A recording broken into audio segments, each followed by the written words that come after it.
It's been a rough week for Star Citizen. It's been a rough week. This video is from Farister. The title is 10 Years of Waiting for Star Citizen. I'm gonna link the video in the description.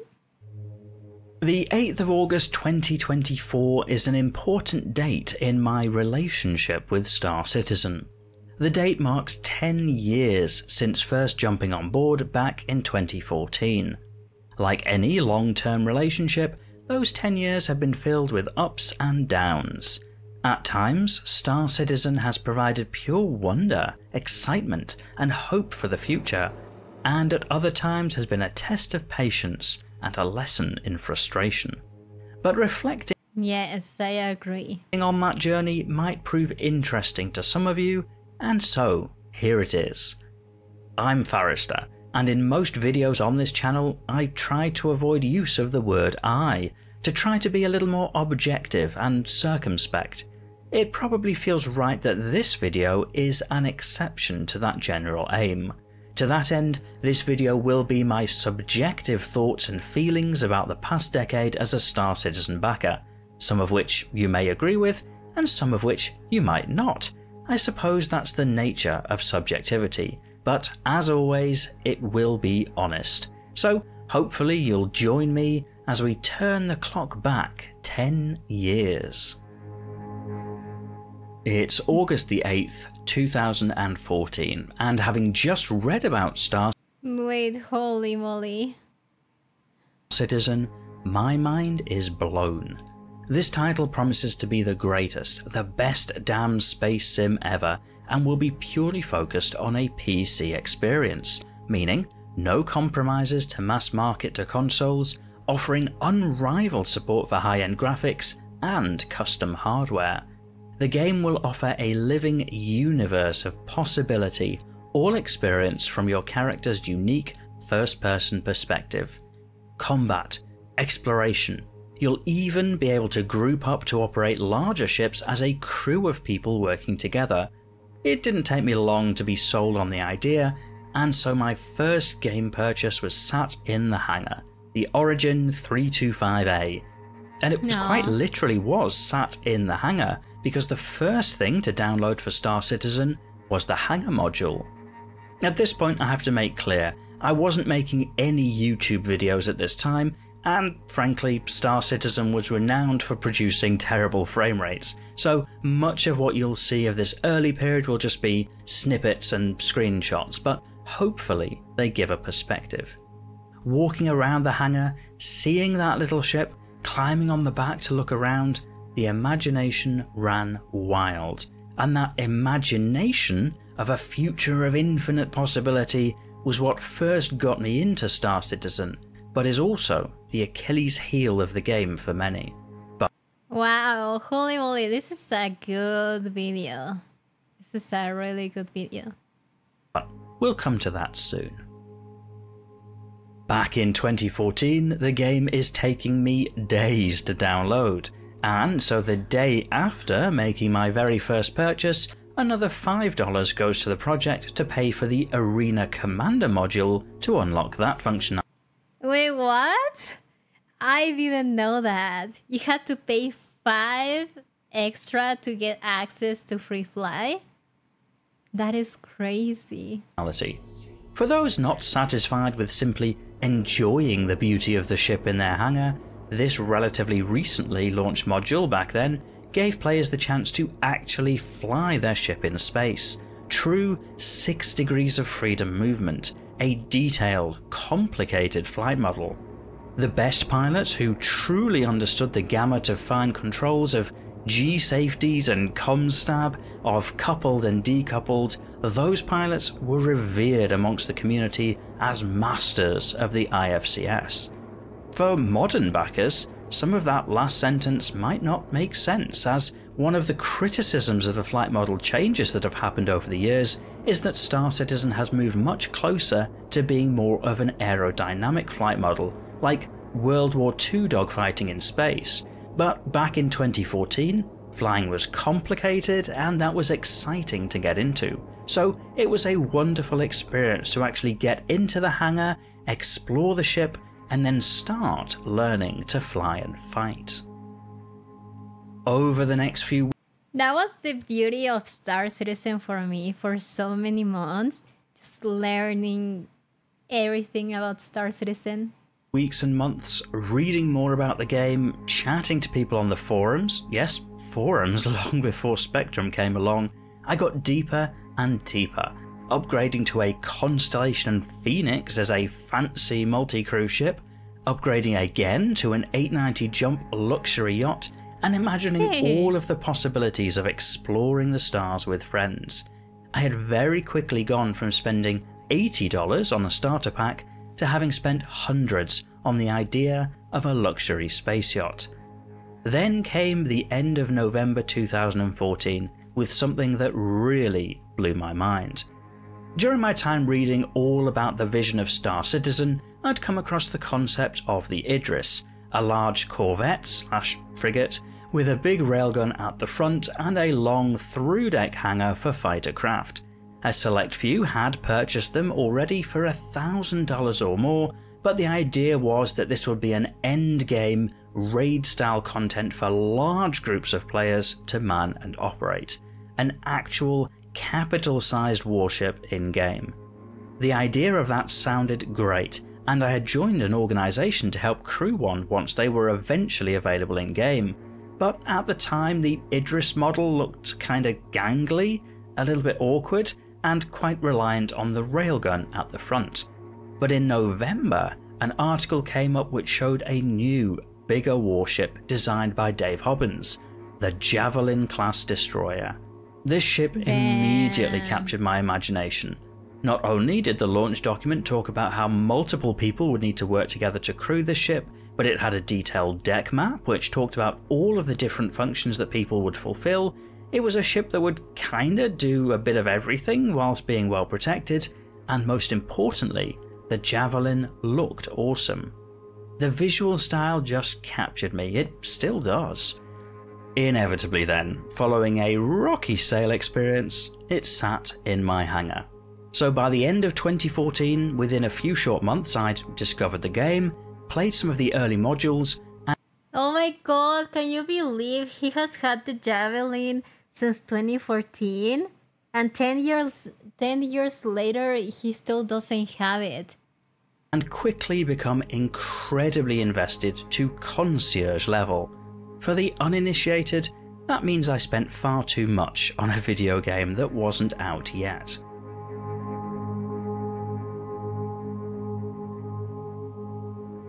2015 was more of the same. I've been reading more about engineering, the long multi-crew system design document detailing all of the things that the game would offer to large capital ship teams, and overall building up my hype levels. I became a regular subscriber to the extra content on offer, I bought a HOTAS joystick combo to really push my flight capabilities to the next level, and even went to the 2015 CitizenCon event in Manchester to hype some more in real time. And that that's so cute. Oh man, I really like this video. I'm gonna cry. I don't know why. I cry about everything. just built the hype further.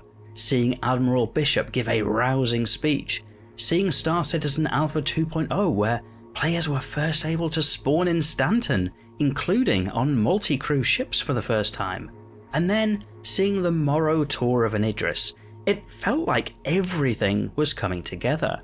I was excited for the future, and the future was almost here. Soon, trademarked. Oh no. Oh my god, I got the game in 2017. I don't remember what happened, I never played it. I bought the game, I launched it once, and then I never touched it again until 2021. Until August 2021. That might seem a little naive, and in hindsight it was.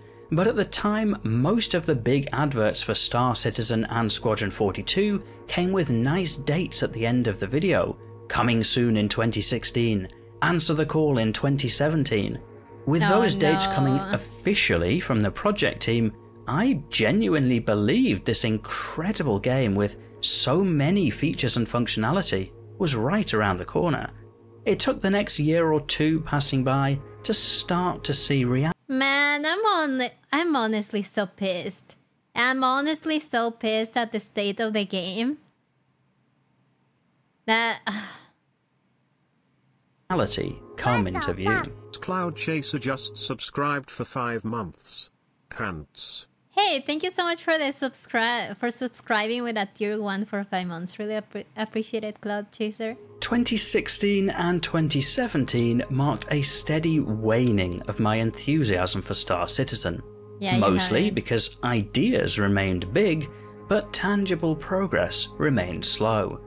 It became clear that the recently launched PU was filled with problems. It took longer than expected to get multi-crew working properly, and deadlines kept slipping.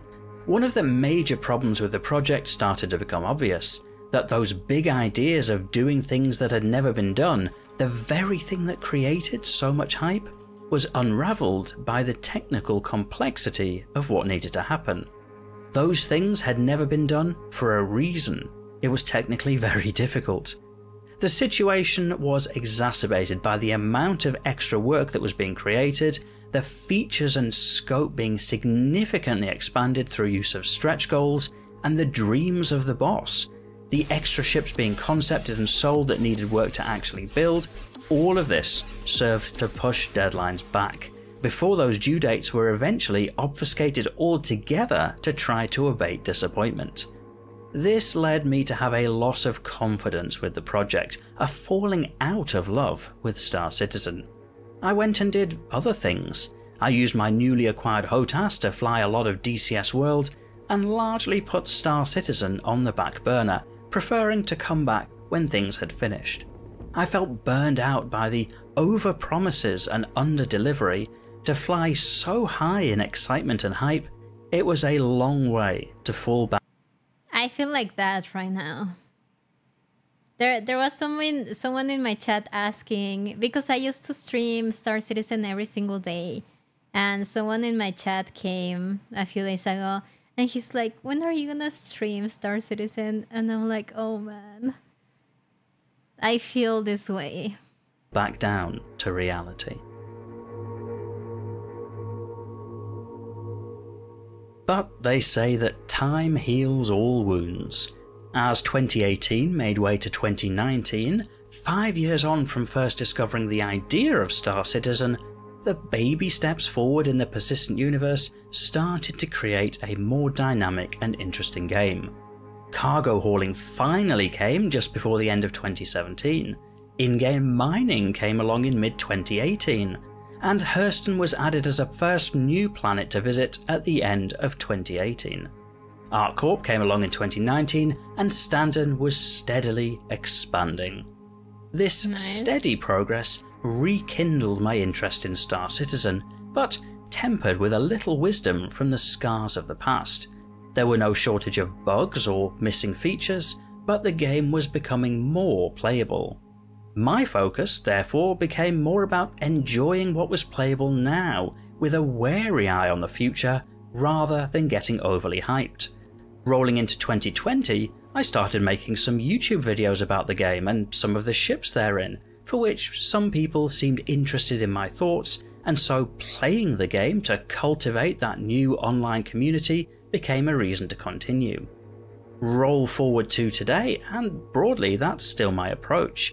I'm excited by the possibilities of the future for Star Citizen and Squadron 42, but until it's in my hands, I reserve judgment. It's a common theme of my videos that I focus on what's in-game right now, rather than the promises or beliefs of what might happen in the future. Not least because many of the things that some players are convinced will happen are based on some very historic statements, and frankly, might not actually happen anymore. But by actively playing what's in our hands each and every patch, that's where I get the most value from Star Citizen. Back in 2014, I spent a small fortune on the idea of a game, and just like many of you, I'm still waiting for much of that idea and many of those ships. But what I'm playing right now, each and every week, I'm enjoying. It's not the complete package, far from it. And it's not without bugs, there are plenty of those too. But for me, Star Citizen as it is now is a fun game to play, warts and all. Every month that I'm enjoying playing the game for what it is, I'm slowly getting more and more value for that money with no ongoing subscription or server costs, at least not currently. Hey, Progs.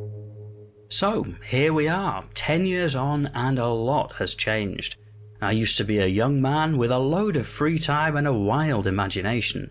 Now I'm a little older, arguably wiser, with a skeptic imagination has changed. Subscription or server this isn't a ship, no? Costs, at least Maybe not currently. javelin? I don't know. So here we are, 10 years on, and a lot has changed. I used to be a young man with a load of free time and a wild imagination. Now I'm a little older, arguably wiser, with a skeptical but cautiously hopeful eye on the future. The one thing that has been an absolute constant during the last 10 years, however, has been the people met along the way. I joined my organisation back in 2014 and have not looked back since, having made a number of great friends there over the years. The same is true of my more recent experience making YouTube videos. I've been fortunate to be graced by a fantastic audience who are incredibly... I agree. I have such an amazing audience on YouTube from the Star Citizen community and also on Twitch. Oh my god, I love you guys so much. Like, the Twitch people have been with me since 2021, and there's people since I started streaming Star Citizen, and there's people that joined day one and they are still here watching me, and I'm so thankful for all of you. I love you so much, and you guys are the best. Supportive about this passionate hobby, and also lucky to meet some of the content creators in our community who've also turned out to be some great people. No, I didn't mention YouTube first. I give more attention to Twitch. Listen, YouTube, there's a war between you guys and the purple platform, and the purple platform is jealous sometimes of you, but I don't know if you guys are jealous of the purple platform. Well, listen, I have a lot of love for the purple platform. It's a bit of a cliche that the people you meet along the way are what make a journey great, but in this case, that happens to be true. Some of you might be thinking that this seems like an awfully rosy picture to paint for a game that has been almost ready for over 10 years. Well, I hope it doesn't come off that way, but ultimately those of you who would say that raise a fair criticism, and I can understand how many people would simply get fed up of waiting. I think too that if I was focused on the promised end result, I'd probably feel the same way, but focusing on the here and now has helped me stay a bit more grounded. I probably ought to address that some people might accuse me of being some kind of mouthpiece for the developers at CIG, as many content creators are closely linked with the game developers. Oh yeah, everyone says like all kind of stuff about us content creators. Like, I made a video on a ship showdown. I made a video for CIG because they contacted the content creators and they were like, oh, if you guys want to make a video, we will post it in our socials. I posted it. Well, they posted it. I made a video. They posted it. And people in the comments were like, oh, you hired a model to talk good about your game, Lamau. Like, what is this girl doing that she probably doesn't play Star Citizen? I'm like, man, I have played a lot more than you. Well, despite my reaching out a few times, I'm not involved with any of their community team or influencer programs or anything like that. Perhaps that's because I'm too honest sometimes, like today, about the good and the bad. Or perhaps simply because I'm just a random guy making videos about a game I enjoy.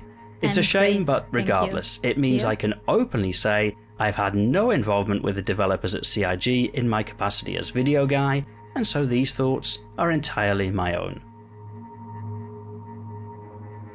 Ultimately, the most important thing I've learned is that everybody has their own relationship with this game, for better or worse, for richer or poorer, in sickness and in health.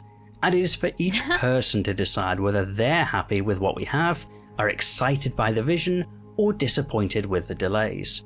All of those positions are valid to me, as somebody who has been on that journey too. But for me, what we have right now is pretty good. It's far from problem-free, there's still an awful lot missing, but this game has managed to keep me playing week in, week out for the past few years. And there aren't many games out there that could say that. So, Star Citizen, here's to the last 10 years, here's hoping I might still be playing for another 10 years to come, and I think I speak for everyone watching in saying, I really hope you're officially released before then. If you're new here or not yet subscribed to the channel, if you got this far, I really hope you'll consider hopping aboard. I'd love to read your thoughts or reflections on my or your own relationship with Star Citizen in the video comments, and if you want me to make more videos like this in future, then pressing the like button will give me that nudge. But otherwise, and as always, thank you for watching. Yo, I'm gonna be honest. I don't watch a lot of videos on YouTube. I really don't. So when I watch videos like this, some people really surprise me. And I think this is the first video, or I don't remember if I have watched more videos from him, but I think this is the first video I watched from Farister. And it was such a good video. Such a good script.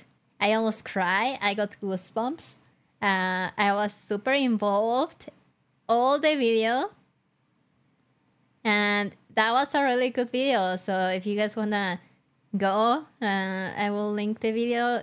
Go throw a like and a subscribe, because that was such a good video. Oh my god, I'm so impressed.